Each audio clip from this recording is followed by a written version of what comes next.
Hello and welcome. This is Intimacy After, a podcast for mature women facing intimacy issues from various causes. Please know you are not alone. It is time to stop suffering in silence. On this podcast, we give hope that through practice of simple steps and proven tips, you can improve intimacy and resurrect your love life. Break free, learn to laugh again, to play again, to be happy, to love, and know that you are loved. I am your host, Queen. Come on inside. Hey, sister friend, welcome inside to another episode of Intimacy After Loss of a Loved One. Reclaiming your sexual self after loss.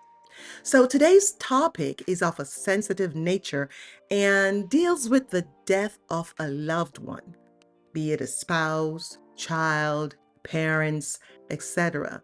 If this is not something you're ready to hear at the moment, then I surely do understand. Look, life is precious, and sometimes it may seem that society minimizes or even trivializes life. You may not have even really thought about death or dying. You just kept it in the periphery until it happened to you, the death of a loved one.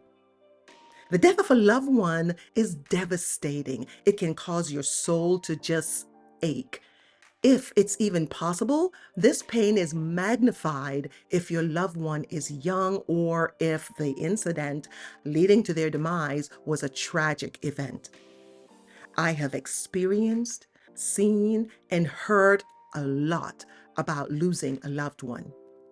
As a cancer doctor, it is inevitable in some cases. I do grieve when any of my patient dies, and sometimes the family members will stop by to say thank you in fighting the battle of cancer alongside them.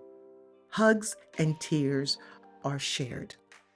I am not a psychiatrist by trade, and I'm not trying to replace one or do their job. However, in the past couple of decades, the life experiences shared through the pain and loss caused by cancer is monumental. There are limitations to formal educations, and though I was taught some psychology along the way, there's much to be said about living within the human context. So majority of what's being shared are from real life experiences. When I think about the loss of a loved one, well, I would explain it as an invisible dagger that's piercing the heart. There's no way to remove this dagger, right? It's invisible, but the pain is oh so real. It's like a horrible toothache of the heart. Sometimes it's sharp and shooting, causing you to just double over from missing your loved one.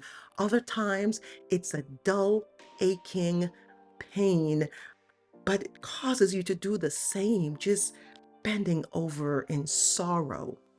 There is like no way to remove the dagger out of your heart. You fear this would cause you to just wither away.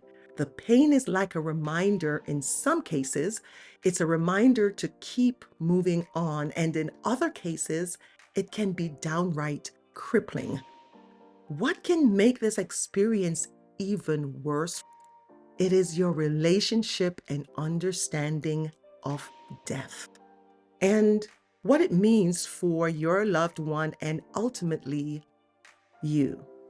As a Christ follower, my belief is that all the world is indeed a stage. This time is but a brief one, and I will maximize living and walking in my purpose before continuing eternity with Jesus. What is your belief about life? What is your belief about death? Have you shared this with your spouse, your children, others? If you haven't thought about it, now is as good a time as any. This life will end. What's next? While in the military, my service spanned 24 years, so don't try to figure out who or what or where some of these stories take place. I will share with you, well, let's use a unisex name like Courtney or Alex. Yes, Alex. So a good friend of mine, Alex, while deployed, was sitting around and talking with the soldiers on a break. And there was this one particular young soldier who was from Alex's neighborhood, and they got to talking, you know, about neighborhood stuff. While he was much younger, they joked about certain teachers and such. The soldier was called to rotate downrange for a quick assignment. Well, they encountered explosives, and in less than 30 minutes later, Alex was performing CPR. Even though the soldier was gone, Alex was performing CPR beyond the time. Alex had to be forcibly pulled away. There were a couple other incidents that affected Alex, and when Alex came back home, Conan's, back to the continent of the United States, Alex checked into the psychiatry ward. Alex realized that a hard reset was required to adjust the view of life in general. For some of you, it may not have been as tragic or as sudden. It could be that it's a steady, slow, long goodbye. Whether it's from a chronic illness and you have to take care of your loved one, or it's a form of dementia, or there's maybe someone in a coma, it's just they are there and you could see the change. You could see the life draining. Now they're gone. You may even experience a sense of survivor's guilt. If it is your husband, then you may have apprehensions about getting close to someone else simply because you cannot afford to go through this again, that painful experience. Not again, or cause that kind of pain to someone else. Intimacy, loving, and being loved, you think may be off the table. Not necessarily true. It surely does depend on where you are in the grieving process. Please do not close the door. Not yet, beautiful soul. I was recently listening to Joel Osteen podcast titled Overcoming Discouragement. The main theme message was, do not let a season of your life dictate the remainder of your life. Take a listen. If it is the loss of a child, that can send you reeling into a depth of despair. You may find yourself asking questions to which there are honestly no answers. I cannot begin to tell you how many times, as a radiation oncologist, I've been asked, well, why did my child get this cancer? And just as many times, even when I do know scientifically the reason beyond the diagnosis, I understood. That wasn't the real question, right? It was more of, why did my child have to face this pain, this disease, death? And in those instances, the answer always is, I don't know. I have learned to listen and allow patients to express themselves, be a source of comfort, and through the Holy Spirit, through God's guidance, know when to interject and say the things that may be of comfort to the family. But honestly, a child with cancer, that is tough. It just is. Then, if it is the loss of a parent, regardless of your relationship status, it can be eye-opening, right? The person who's responsible for bringing you into this world no longer exists. Maybe that's the reason I'm doing this topic, because I recently lost my mom 1 year ago this month. It was rather sudden, but for me, it wasn't unexpected. I do miss her.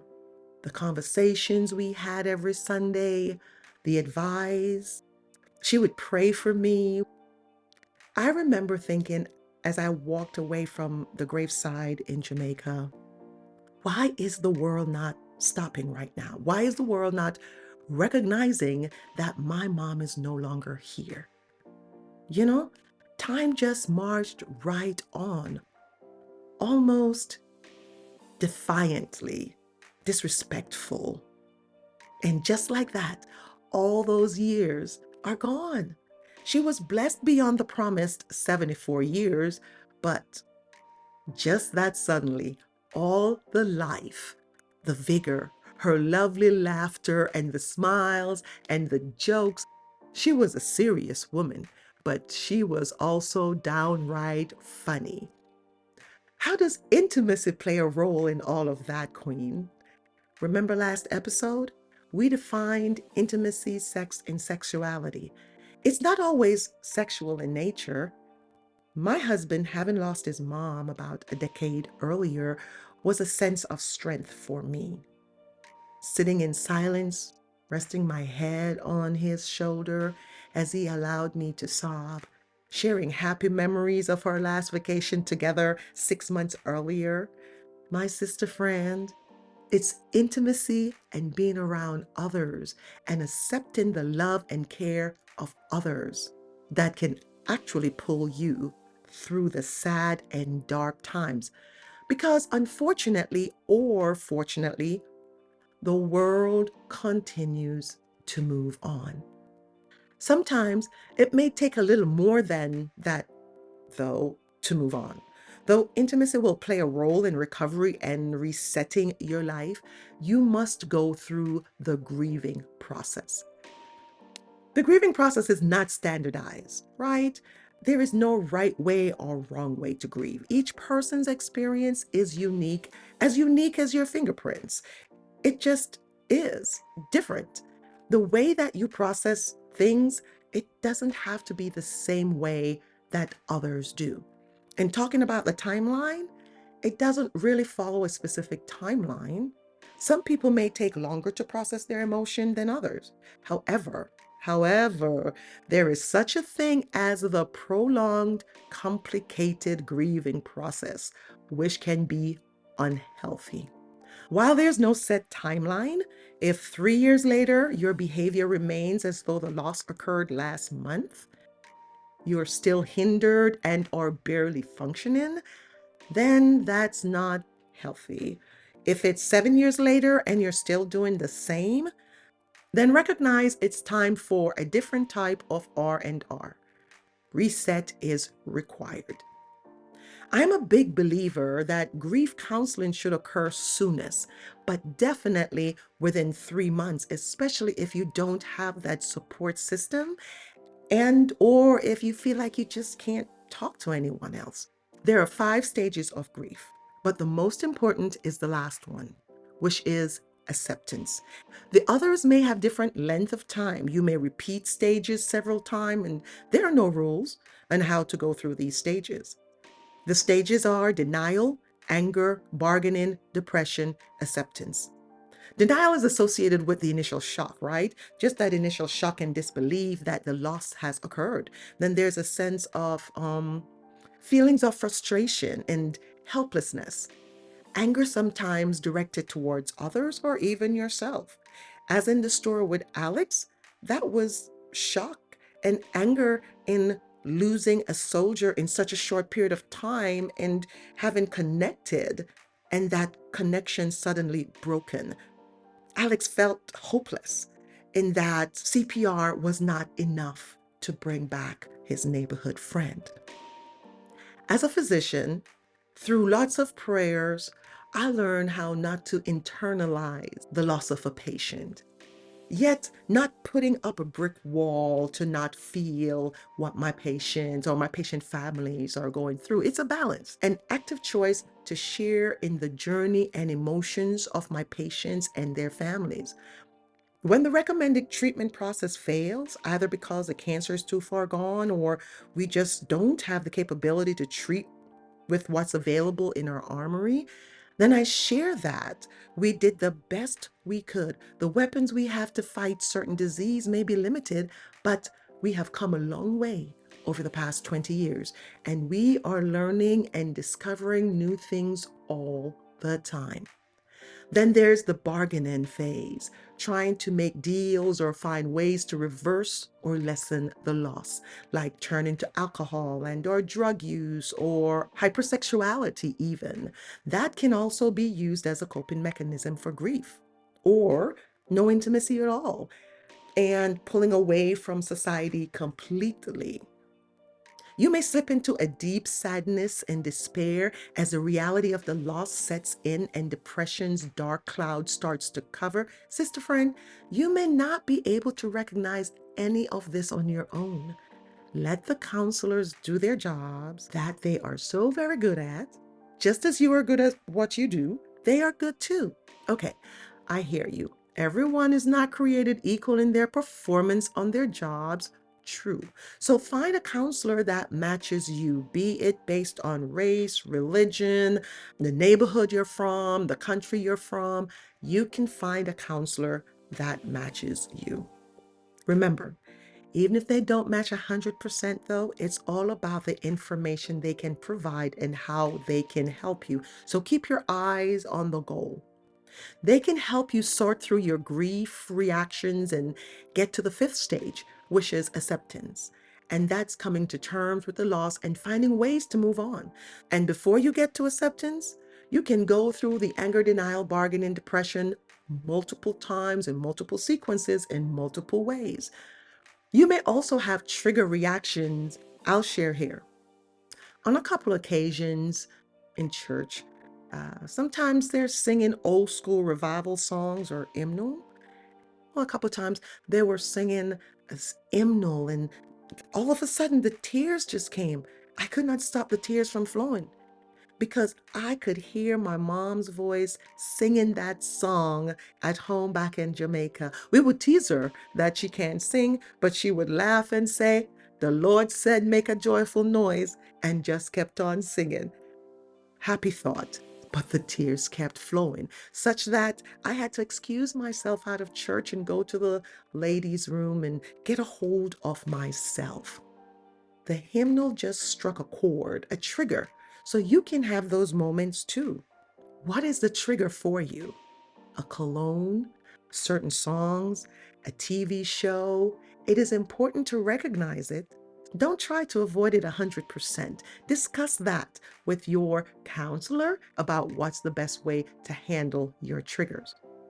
But what if someone's grieving process extend for many years? Then, sister friend, it is important that you recognize it and say, you know what?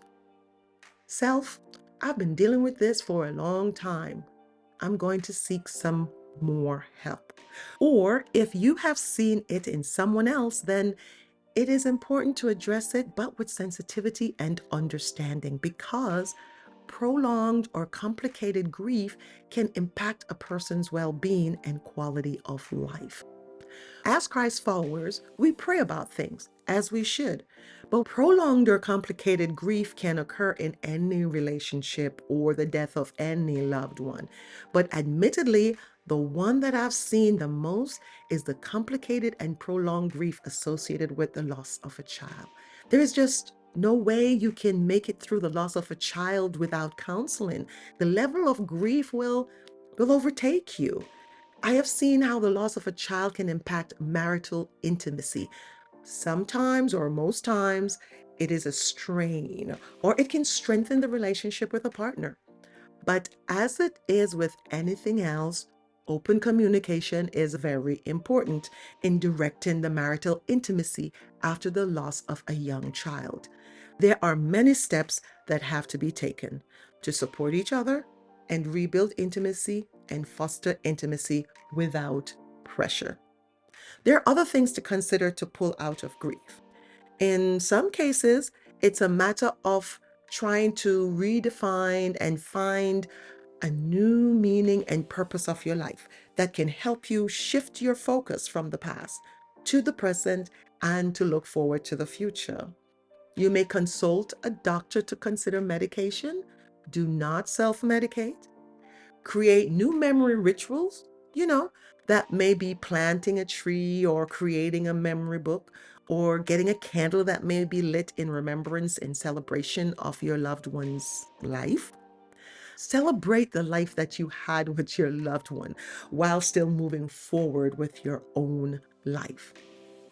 If you trust the people around you, those who love you, then know that whatever they're recommending may be for your best interest, even though you may think, I don't have a prolonged or complicated grief issue. Being this way after 10 years is normal. Then, if that's the case, let a counselor be the tiebreaker.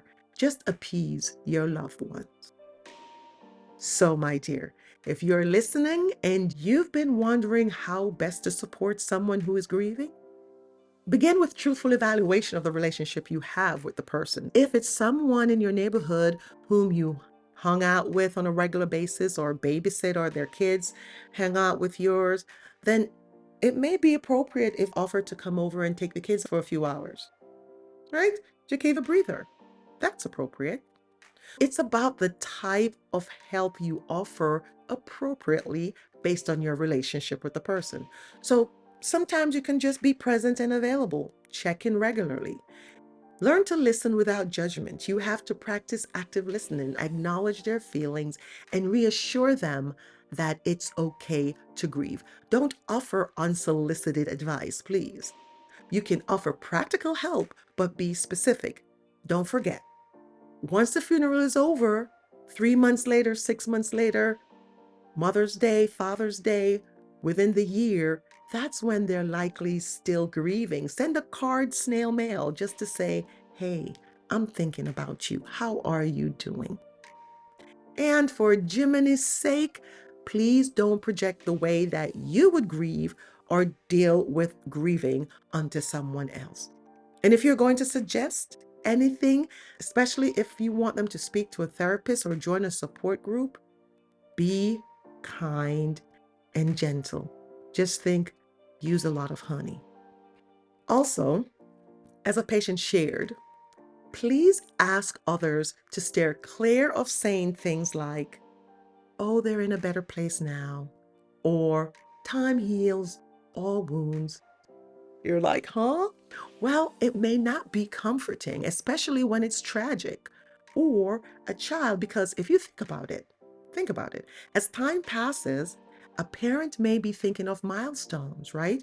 Graduating high school, off to college, and so on and so forth. In the case of losing a spouse, some may choose to remarry while others may choose to stay single. It's their decision. Withhold judgment. So, we have looked at different types of grief and the grieving process. It is vast and beyond the scope of this episode, but wanted to review a few touch points, right? The wedge as to why there is no intimacy or sex in your relationship may hinge on the coping mechanism of the death of a loved one. So, how do you reclaim your sexual and emotional self after a loss? Everything takes work, right? Everything you do in life, it just takes work. It takes effort. So, okay, sister friend, here are a few suggestions about reclaiming your sexual and emotional self after a loss. The first thing is that you've got to allow yourself to grieve fully. What does that look like for you? It's going to be different for everyone, as we said, okay? But you need to allow yourself to feel the full range of emotions. Understand that healing takes time. And again, there's no set timeline. You have to do self-compassion and patience. We, ladies, don't practice that, it seems. Let's avoid self-criticism. Sometimes you'll just have to sit back and be still, and that's part of the healing process. And please, you have to have realistic expectations about reclaiming and getting back to your sexual and emotional self. This may be a little bit difficult if there really weren't anything there to begin with. If that's the case, you may want to go and look at episode 2. There's nothing wrong with starting over or starting from scratch. Anything you do at this point, it will be a gradual process. While for some, especially those in the hypersexuality coping mechanism set, they may have been ahead and need to slow down a bit. Not all sex is good sex. I know. I do believe in moderation, even moderation itself. So, sister friend, you may need to speak with a sex therapist because you're using sexual activities to cope with your grief. You have to know when to seek therapy and counseling. Use your family and close friends as your balancing, your scale. If they're telling you there's a drastic change in your behavior, consider listening. Then get into rebuilding your sense of self. Rediscover activities that bring you joy and fulfillment. Didn't have any before? Discover new ones. I love talking to you, my dear sister friend. I absolutely enjoy this podcast. Maybe late. I've been meaning to do this forever and a day, but there's no time like the present. So go. Start doing what you love. Again, when it comes to physical intimacy, you have to do that gradually, slowly. Reintroduce physical intimacy through non-sexual touch, such as holding hands and hugging or gentle massages. Communicate openly.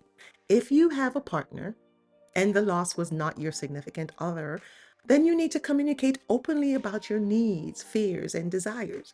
This can help create a supportive and understanding environment. I've heard from some of you as well. How do I even start a conversation with my husband? He's not the sensitive type. Consider empowering him to be there for you.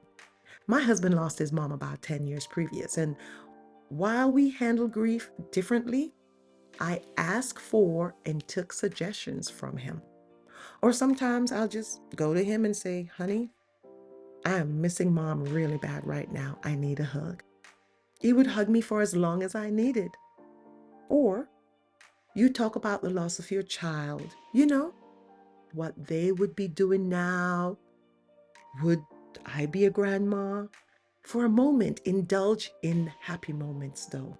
Remember, the rearview mirrors are made very small for a reason. If it's the loss of a loved one and it was only the two of you and now you're just alone, that's not easy, not at all. But consider getting into a group, start doing activities. Counseling helps, but that part should get smaller as you prayerfully move forward. It is important to prioritize your own well-being and happiness, taking small steps each and every day. Engage in activities that stimulate your senses, taking a warm bath, enjoying a massage, or listening to soothing music, reading a book, listening to a podcast like you are right now about sexuality and intimacy after loss. This can provide new perspective and ideas for reclaiming your sexual self. But be ready to embrace a new beginning. Be open to new relationships when you are ready. It doesn't have to be a sexual relationship. Start with friendship.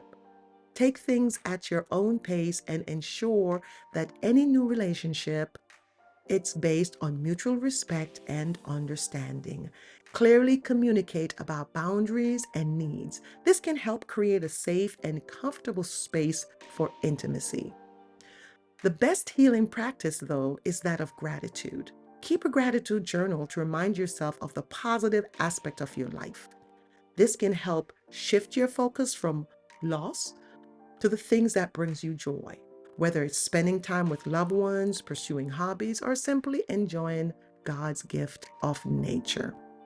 Practice mindfulness and meditation. Stay grounded in the present. What are you doing? What do you do? You need to have a support system. Don't be afraid of having friends. Will you get hurt? Absolutely. Take comfort in knowing that Jesus had Judas among his 12 and his rada-da buddy Peter, who was willing to draw a machete and chop off body parts. Well, he denied even knowing Jesus, but he came back, right?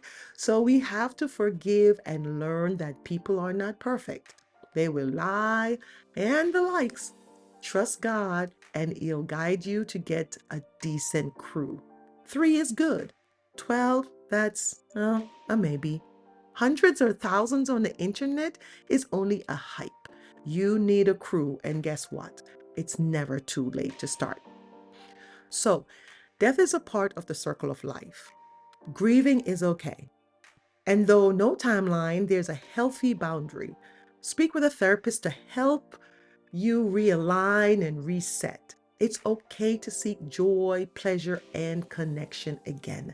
It's okay to claim your sexual self after a loss. It can be difficult to reconnect if it's the loss of a spouse for some of you because of the fear of losing a spouse again, but that's something you can work through in therapy. Or maybe it's just you just don't ever want to be with anyone else. And that too is okay. I welcome your feedback on this podcast. You may go to my website and send me a voice message or send me a note. If this was beneficial to you, please share this with someone who's grieving or just share with someone else. Giving a 5-star on your favorite listening platform or app will help others to find this podcast as well. The next podcast will not be this heavy. We'll come back to having fun again, talking about ISO, intimacy, sex, and orgasm. Be well. Well, sister friend, I know you have choices, so I thank you for tuning into Intimacy After podcast. You may subscribe for bi-monthly alerts or stay in the know by visiting my website at queenquanta.com. That's Queen, QUANTA.com. Until next time, remember, a life without intimacy is like your favorite meal without salt. Ladies, let's spice it up. Life is beautiful and God is awesome. This is Queen, signing out.